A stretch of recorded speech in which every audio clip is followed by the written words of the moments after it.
Te damos gracias, Señor, por esta noche que tú nos permites estar aquí reunidos. Gracias, Señor, porque podemos venir delante de tu presencia, Señor, y como dice tu palabra, acercarnos confiadamente delante de tu trono. Señor, gracias, Dios, porque pudimos adorarte, exaltarte, Señor, con nuestros cantos, con nuestro cuerpo, Señor. Mas ahora se ha llegado el momento, Dios, de estudiar tu palabra, de escucharla, Señor. Y yo te pido, Dios, que tú seas usando mi vida, Señor, que tú seas tomando el control de toda situación, todo aquello que quiera venir a distraer, que quiera venir, Señor, a estorbar. Dios, lo llevamos a los pies de Cristo, Padre. Señor Dios, hablamos libertad para hablar tu palabra, Señor. Y yo te pido, Dios, que unjas mi mente, mi corazón y mi boca, Señor, para que solo salgan palabras de bendición y edificación de la misma. Rey, danos entendimiento, Señor, acerca de tu palabra. Danos entendimiento acerca, Señor, de las cosas que tú tienes preparadas para cada uno de nosotros. Señor, todo esto te lo pedimos en el nombre que es sobre todo nombre, el de Cristo Jesús. Amén y amén. Bueno, entonces les decía, vamos a contar una historia de un joven, ¿verdad? Y esta la empezamos a ver en el capítulo 12 del libro de los Hechos. De Hechos 12.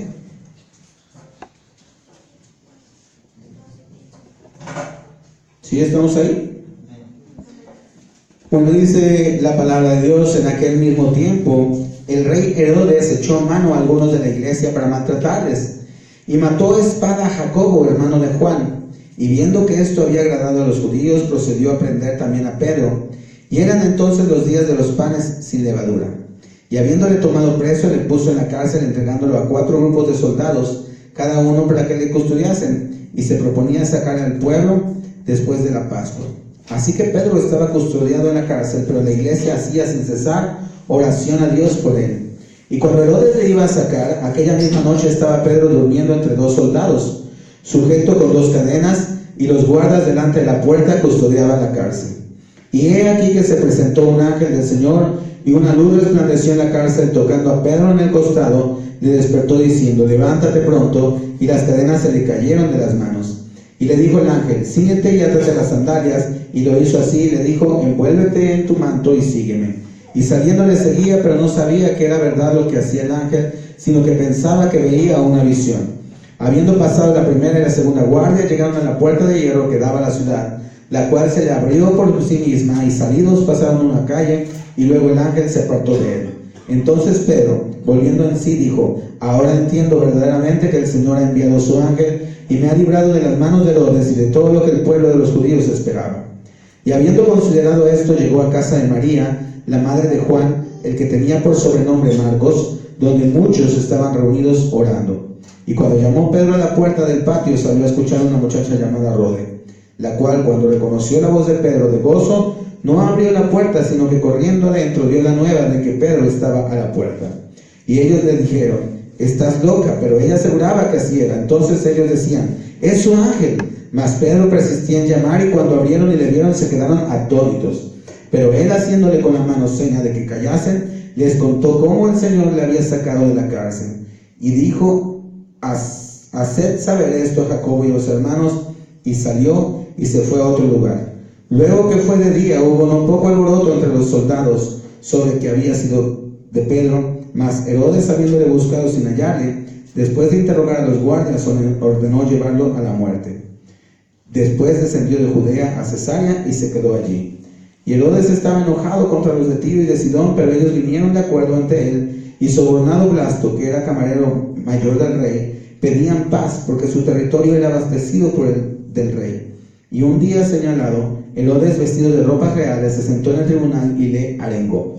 Y el pueblo aclamaba gritando: voz de Dios y no de hombres. Y al momento un ángel del Señor le hirió, por cuanto no dio la gloria a Dios, y expiró comido de gusanos. Pero la palabra del Señor crecía y se multiplicaba. Y Bernabé y Saulo, cumplido su servicio, volvieron de Jerusalén, llevando también consigo a Juan, el que tenía por sobrenombre Marcos. Ok, entonces empezamos a conocer la historia de este joven. ¿Quién era Juan Marcos? O Juan, de apodo Marcos, era un joven, ¿sí?, de Jerusalén.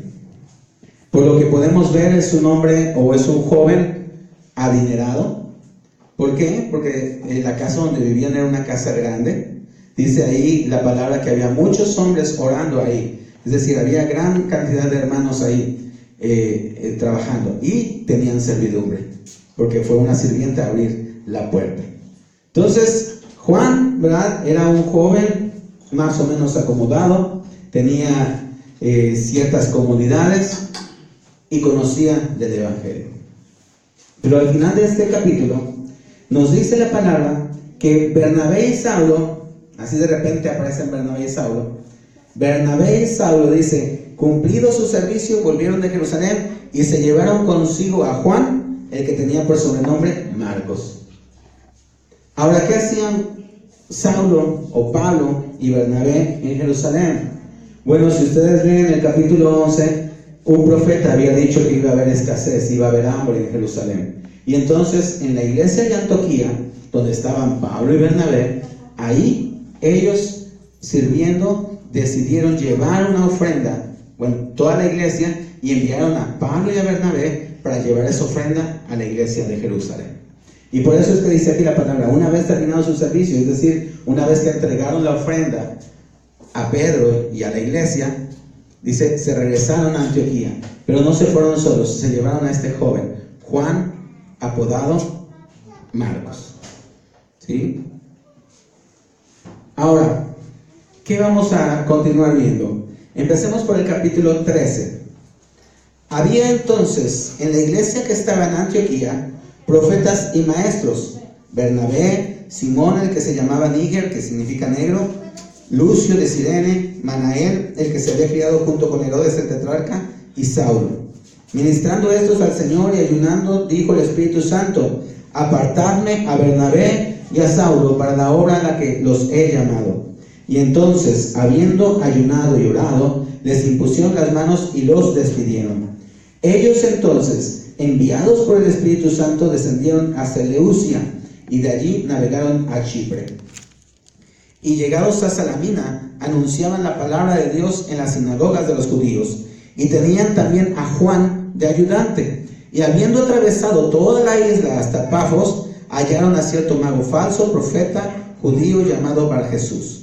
Y ya conocemos la historia de Barjesús, como Pablo lo reprende. Y entonces vamos al versículo 13, porque si no nos vamos a llevar mucho tiempo. Habiendo zarpado de Pafos, Pablo y sus compañeros arribaron a Perge de Panfilia, pero Juan, apartándose de ellos, volvió a Jerusalén. Ellos, pasando de Perge, llegaron a Antioquía de Pisidia y entraron en la sinagoga un día de reposo y se sentaron. Ok, ¿qué vemos aquí entonces?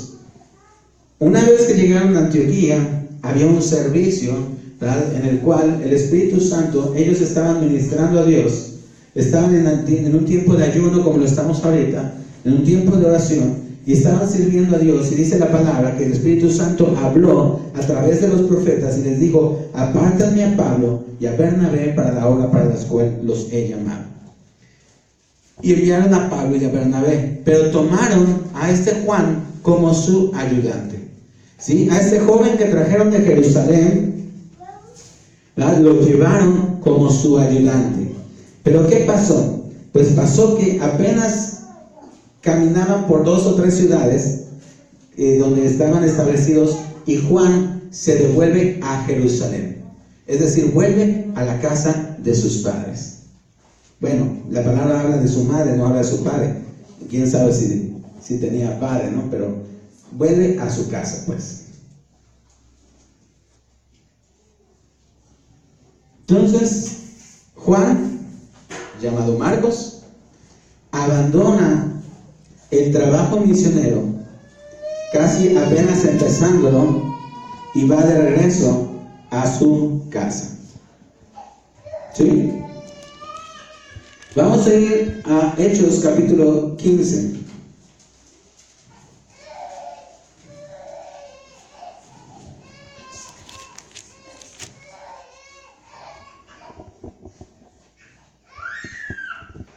Versículo 1 dice: entonces algunos que venían de Judea enseñaron a los hermanos: si no circuncidáis conforme al rito de Moisés, no podéis salvos. Como Pablo y Bernabé tuviesen una discusión y contienda no pequeña con ellos, se dispuso que subiesen Pablo y Bernabé a Jerusalén, y algunos otros de ellos apóstoles y a los ancianos para tratar esta cuestión.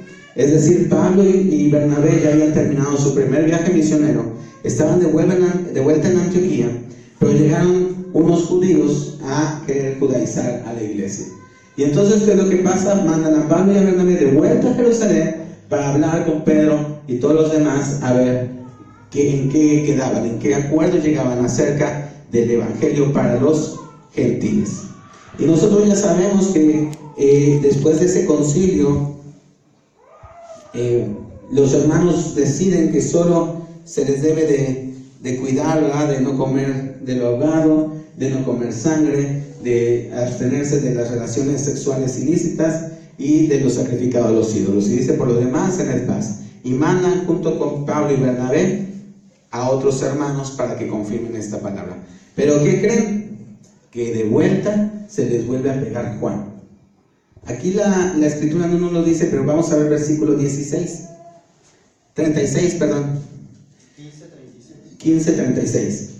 Dice, después de algunos días, Pablo dijo a Bernabé, volvamos a visitar a los hermanos en todas las ciudades en que hemos anunciado la palabra del Señor para ver cómo están. Y Bernabé quería que llevasen consigo a Juan, el que tenía por sobrenombre Marcos.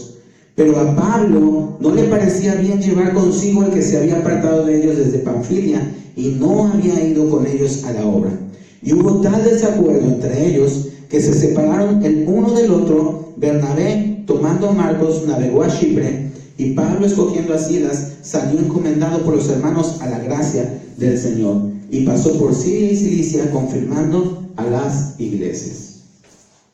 ¿Sí? Entonces, este Marcos otra vez lo vuelven a llevar de Jerusalén a Antioquía, y ahí, ¿verdad?, dice la palabra de Dios que ellos, Pablo y Bernabé, dicen, pues vamos a regresar a visitar a las iglesias. Pero Bernabé quería llevar a Juan, que por cierto era su sobrino, ahorita lo vamos a ver. Sí, Juan Marcos era el sobrino de Bernabé, y entonces dice, vamos a llevar de nuevo a Juanito, vamos de nuevo, ¿verdad?, a ayudarlo. Pero Pablo dice, no. ¿Por qué? Porque nos abandonó en la primera ocasión. Ni siquiera llegábamos a la mitad.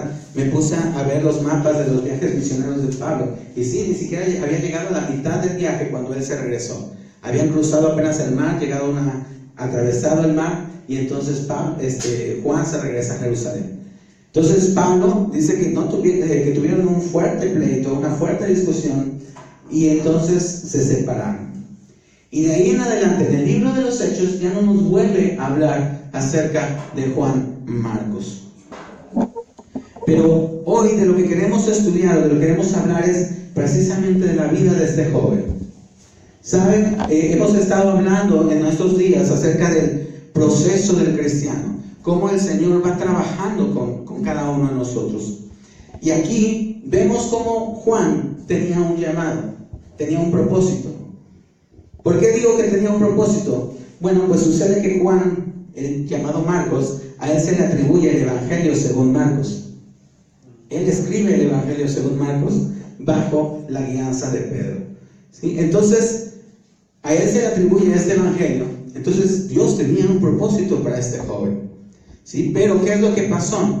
Que cuando Dios lo empieza a usar, o Dios lo empieza a llevar, ¿verdad?, a cumplir con ese propósito, él tiene que pasar por un proceso. Seguramente el proceso misionero no era algo fácil. El mismo apóstol Pablo nos lo cuenta en su carta a Timoteo, cómo él sufrió, ¿verdad?, de enfermedades, cómo él fue apedreado, cómo él fue perseguido, cómo pasó, ¿verdad?, noches tal vez sin dormir en el suelo, durmiendo en el suelo, sí, no durmiendo en un lugar cómodo, y cosas así que tenían que sufrir un apóstol o un misionero en esa época. ¿Sí? Para llevar el Evangelio de Dios tenían que pasar muchas cosas.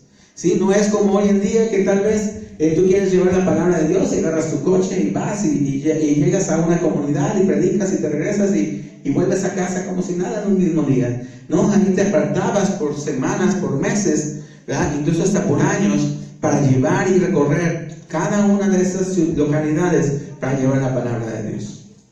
No dice la palabra qué es lo que pasa, porque Juan se regresa a Jerusalén. Solo lo único que nos dice es que Él regresa a Jerusalén y los abandona a medio viaje. Entonces, en este proceso que estaba Él viviendo, ¿sí?, en este proceso en el cual Él estaba creciendo en el cristianismo, en el conocer de Dios, Él falla.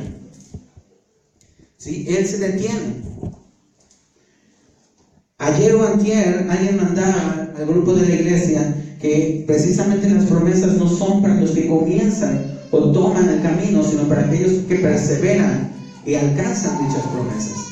Entonces, Juan tenía un propósito, ¿sí? Y si les estoy diciendo que a él se le atribuye el Evangelio de Marcos, significa que sí lo alcanzó.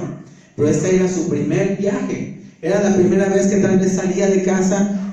Probablemente en Antioquía lo trataban muy bien, ¿verdad? Los hermanos le tenían una camita bien cómoda, ¿verdad? Tenía comida caliente, tenía muchas comodidades. Les digo que este joven tenía en cierta manera algo de riqueza y estaba acostumbrado a él.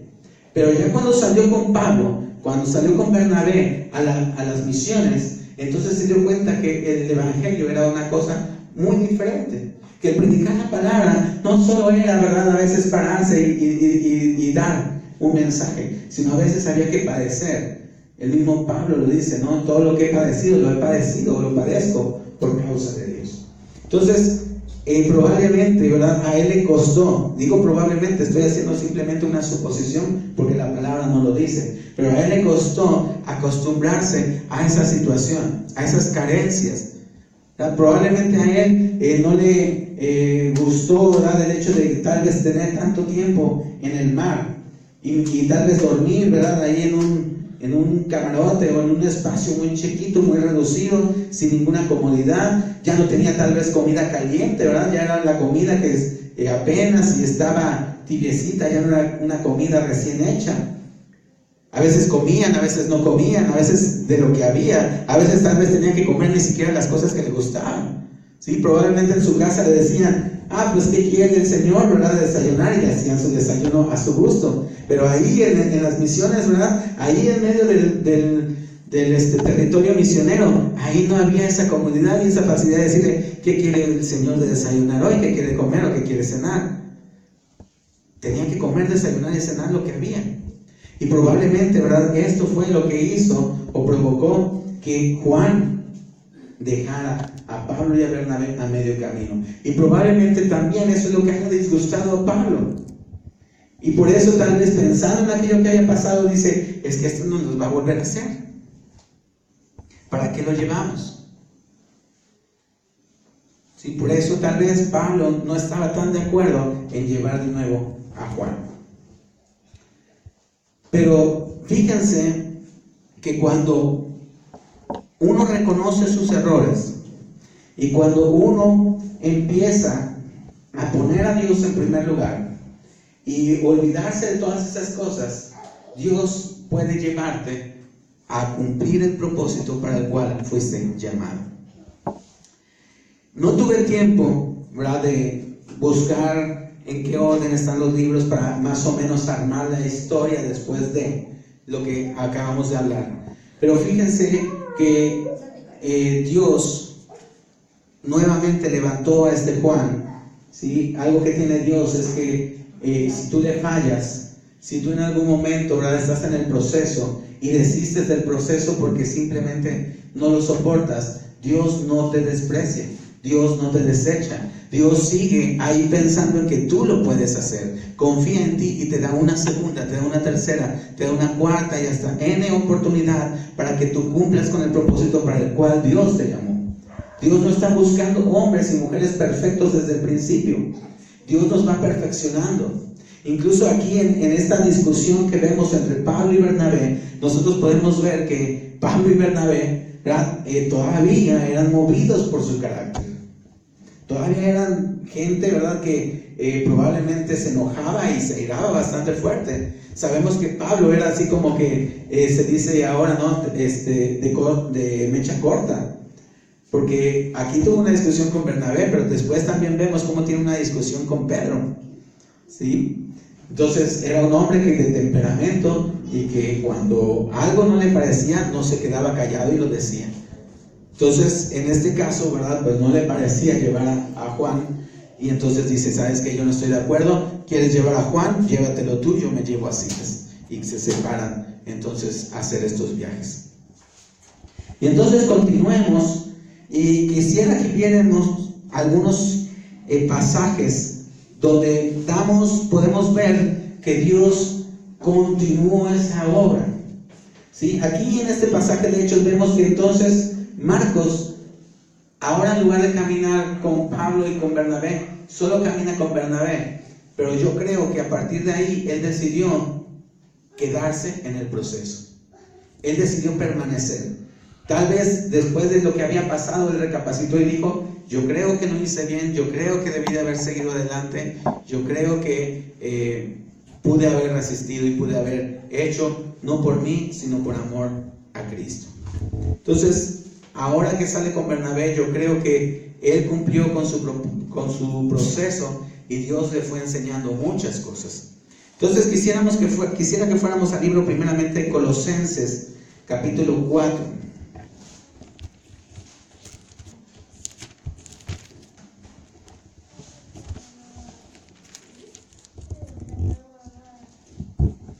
Versículo 10.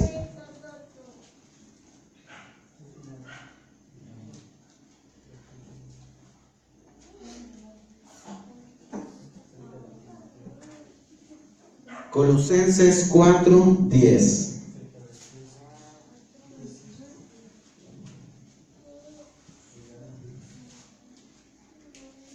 Saludos, mi hermano, que estás escuchando, espero que ya estés mejor.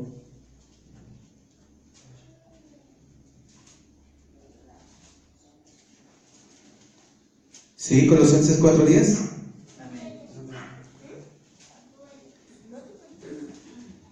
Dice la palabra de Dios: Aristarco, mi compañero de prisiones, os saluda, y Marcos, el sobrino de Bernabé, acerca del cual habéis recibido mandamientos, si fuera a vosotros, recibidle. Aquí ya está Marcos con Pablo. Y no solo está caminando con Pablo, Pablo lo está recomendando. Sí, lo está recomendando ante la iglesia de Colosia. Le está diciendo, hermanos, ¿verdad? Si aquí le saluda Aristarco y le saluda Marcos, ¿verdad? Y si Marcos va a visitarlos, por favor recíbanlo. Dice, tiene un propósito, porque aquí dice acerca de él, tienen, ¿verdad?, una misión. ¿Sí? Han recibido mandamientos. Ahora quisiera que fuéramos a 2 de Timoteo, capítulo 4, versículo 11, que es donde les digo yo que ya Pablo está a punto de entregar el equipo. 2 de Timoteo, capítulo 4, versículo 11. ¿Sí?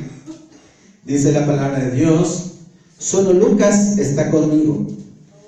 Eso le está escribiendo a Timoteo. Toma a Marcos y tráele contigo, porque me es útil para el ministerio. Sí, ahí está Pablo en Roma. Él ya sabe que está a punto de morir. Y le dice a Timoteo, ¿sabes qué? Que pues ahorita solo está Lucas conmigo, pero quiero que por favor mandes a Marcos, porque él me es necesario. Él es una ayuda que yo necesito en este momento, ¿verdad?, para el ministerio. Ya aquí Pablo está reconociendo, ¿verdad?, a Marcos como una ayuda en el evangelio. Cuando tienen aquel altercado en el libro de los Hechos, Pablo apenas había terminado su primer viaje misionero, y digámoslo así, ¿verdad?, hablando en términos actuales, no era tan famoso Pablo. ¿Sí? Entonces apenas lo conocían unas cuantas localidades a Pablo, pero ahí fue donde tuvo su altercado.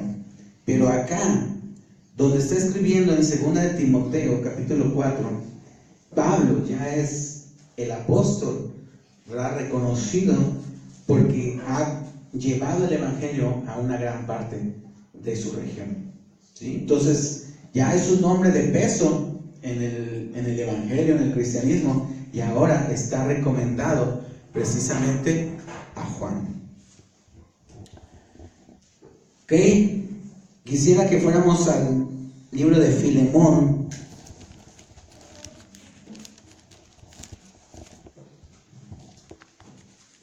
Aquí adelantito unas cuantas páginas. Capítulo 1, versículo 24.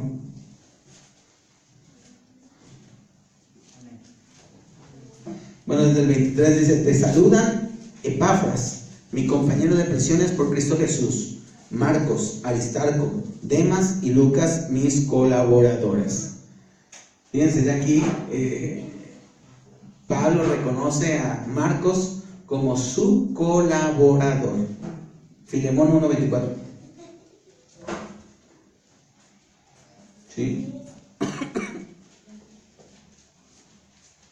Y no solo fue Pablo. Vamos a ir a la primera carta de Pedro.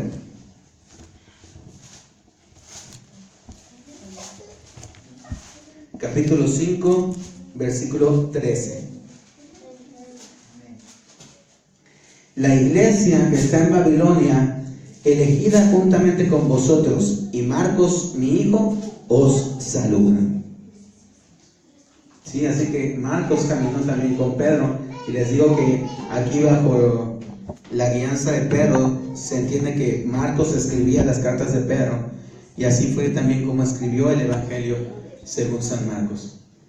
¿Sí? Entonces Marcos, ¿verdad?, el que un día estaba ya en su casa cómoda, viviendo como, ahora sí digamos, como un hijo de familia, sin ninguna situación, ninguna necesidad, pero acá lo vemos ya hecho un hombre de Dios, teniendo un ministerio, sirviendo a otros hombres también grandes en el ministerio, y viendo cómo la gracia y la gloria de Dios se manifiesta en su vida. ¿Pero por qué fue? Porque él persistió. Falló, sí, falló una vez, pero él entendió, ¿verdad? Yo creo en su corazón que él estaba llamado para hacer algo en el cristianismo, en el evangelio. Entonces, nosotros tenemos que tomar este ejemplo, ¿verdad? El Señor nos pasa por procesos. Hoy leíamos el primer capítulo de 2 de Corintios, ¿verdad? Y decía que nosotros tenemos que soportar algunas tribulaciones, algunas situaciones, y que ahí somos consolados de parte de Dios. Entonces, en el proceso, ¿verdad?, nosotros tenemos que sufrir algunas penalidades. Dice el mismo Pablo a Timoteo: sufre penalidades como buen soldado de Jesucristo. ¿Sí? Entonces, el proceso por el cual nosotros estamos siendo pasados se trata de sacar lo mejor de nosotros. Ayer compartí una prédica con el grupo de intercesión, y hoy lo compartió mi esposa con el grupo de la iglesia, ¿verdad? Y habla precisamente del proceso, cómo a través del proceso se obtiene algo mejor, a través del proceso se obtiene algo de más valía, algo que es más importante o que cuesta más. Entonces, a través del proceso, ¿verdad?, Dios nos lleva de más a más, pero tenemos que soportar el proceso, porque ¿qué pasa si en el proceso nosotros nos quebramos? Pues simplemente o terminamos frustrados. ¿Sí? ¿Por qué? Porque no pudimos llegar o alcanzar el propósito para el cual Dios nos llamó, o terminamos amargados si también sentimos que Dios fue injusto con nosotros. Pero si tú resistes el proceso, y aunque falles en el proceso, Dios te va a tomar y te va a decir: ok, como la vasija, yo soy el alfarero, ¿verdad? Y tomo y hago la vasija, y si la vasija se rompe, pues yo la vuelvo a formar hasta hacer otra nueva vasija. Y si la vasija se vuelve a romper, pues no importa, la vuelvo a armar, la vuelvo a formar. ¿Y hasta cuándo? Hasta que la vasija queda hecha. Hasta que la vasija es pasada por el horno, es cocida y después, ¿verdad?, es terminada barnizada, pintada y todo eso. ¿Para qué? Para que esté lista para recibir su contenido. Y en este caso, ¿cuál es el contenido que Dios quiere depositar sobre nosotros? Su gloria, su Espíritu Santo. Ya está en nosotros, pero Él quiere depositar su gloria en cada uno de nosotros. Y la única manera en que lo va a hacer es terminando el proceso en cada uno. Jesús también nos cuenta en el Evangelio, o más bien el Evangelio nos cuenta acerca de Jesús, que un chico rico, un joven rico, se le acercó y le dijo: Señor, ¿qué necesito para ser salvo? Y el Señor le dijo: cumple los mandamientos. Y él le dijo: los he cumplido desde mi niñez. Bueno, solo una cosa te falta: vende todas tus propiedades, entrégalo a los pobres y sígueme. El Señor lo estaba, ¿verdad?, llamando al ministerio. Le estaba diciendo: ¿sabes qué? Creo que hay valor en ti, hay valía en ti, pero necesitas pasar por un proceso. Necesitas pasar, ¿verdad?, por el despegarte de las cosas, porque tú estás acostumbrado a tener todo. Tú estás acostumbrado a depender de ti y no a depender de Dios. Y a veces, en muchas ocasiones, Dios nos hace pasar por los procesos para enseñarnos a depender de Él y no a depender de las cosas que tenemos.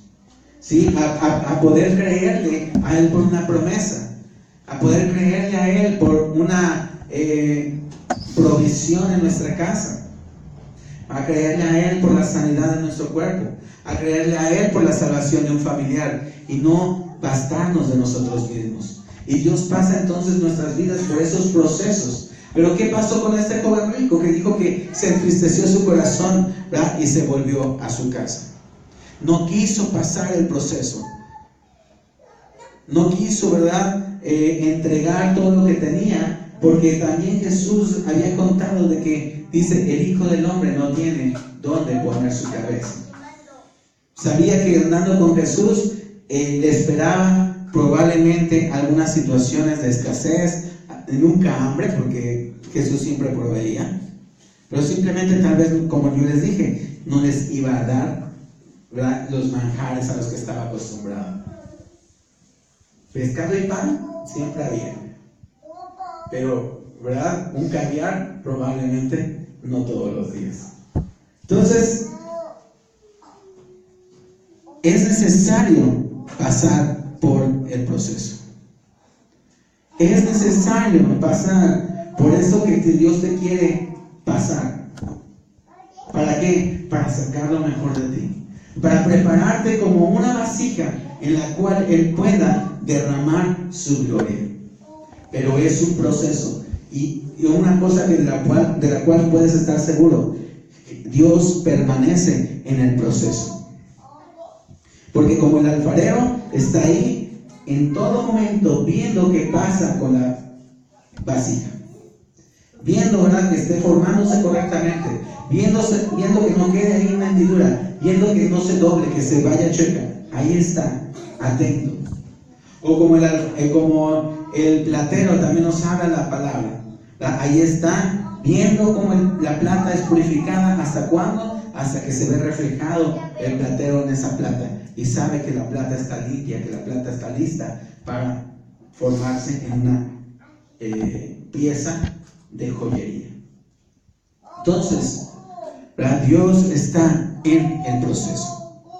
Y este ejemplo que nos da a través de la vida de Marcos, ¿verdad?, es para enseñarnos que aunque a veces nos equivoquemos, aunque a veces no soportemos el proceso, si decidimos volver a empezar, si decidimos volver nuestro corazón a Él y decirle: Señor, ya sé que fallé una vez, pero yo te pido que me des una segunda oportunidad, Dios te la va a dar. Dios te va a dar esa oportunidad porque sabe a dónde quiere que tú llegues. Él sabe el potencial que existe en tu vida. Y Él quiere entonces cumplir ese potencial, porque dice el libro de Jeremías: los pensamientos que tengo yo acerca de ti son más grandes que tus pensamientos. Para alcanzar el bien que tú esperas, para lograr el propósito de tu vida, son pensamientos de bien y no de mal. Pero ¿qué necesitas? Pasar por el proceso. Pasar por el proceso te va a implicar a veces sufrimiento, padecimientos. ¿Sí? El pasar por el proceso a veces va a doler, Pero sabe una cosa, que cuando termines de pasar el proceso, vienen tiempos de refrigerio. Vienen tiempos en los cuales el Espíritu Santo viene y te sirve. ¿Qué pasó con Jesús en los 40 días de ayuno? ¿Verdad? Al final de los 40 días de ayuno, dice la palabra de Dios que vino Satanás a tentar. Fue una prueba, fue un proceso. Él tenía que estar listo. Esos 40 días fueron preparación para ese punto específico en el que iba a pelear contra Satanás. ¿Y qué fue lo que pasó? Que Jesús venció. ¿Y qué dice la palabra? Que entonces mandó ángeles y le servían. ¿Sabes qué? Cuando tú estás en el proceso es para llegar a un propósito.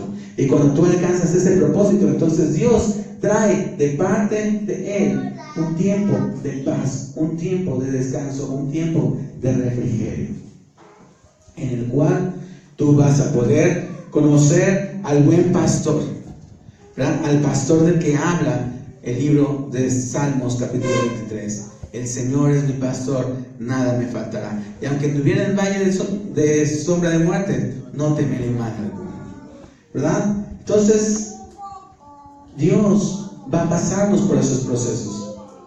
Lo único que nosotros tenemos que hacer es resistir, permanecer. Si tú terminas el proceso, si tú permaneces en el proceso, al final Dios va a traer una gran bendición, un cada vez mayor peso de gloria. Es decir, después de ese proceso, Él va a depositar un poco más de su gloria sobre tu vida, un poco más en ese recipiente. ¿Por qué? Porque has soportado la batalla, has subsistido a la prueba. Dios nos ha permitido ya caminar con Él casi cerca de 18 años. Y en estos 18 años hemos tenido que pasar procesos. ¿Sí? Hemos tenido que pasar situaciones a través de las cuales Dios ha preparado nuestro corazón y ha puesto en nosotros la confianza para llegar a creerle y para llegar a confiar en sus promesas. ¿Sí? Cada vez que nosotros, ¿verdad?, teníamos un tiempo de paz, nosotros sabíamos que venía una nueva batalla. Y después de cada batalla sabíamos que teníamos un tiempo de paz. Y así es como Dios nos va llevando. ¿Sí? Nos va llevando a una prueba, pasas la prueba, tienes un tiempo de descanso. Pero ese tiempo de descanso es para que tú te fortalezcas, para que tú, ¿verdad?, te nutras de su palabra, de su presencia y estés listo para la siguiente batalla.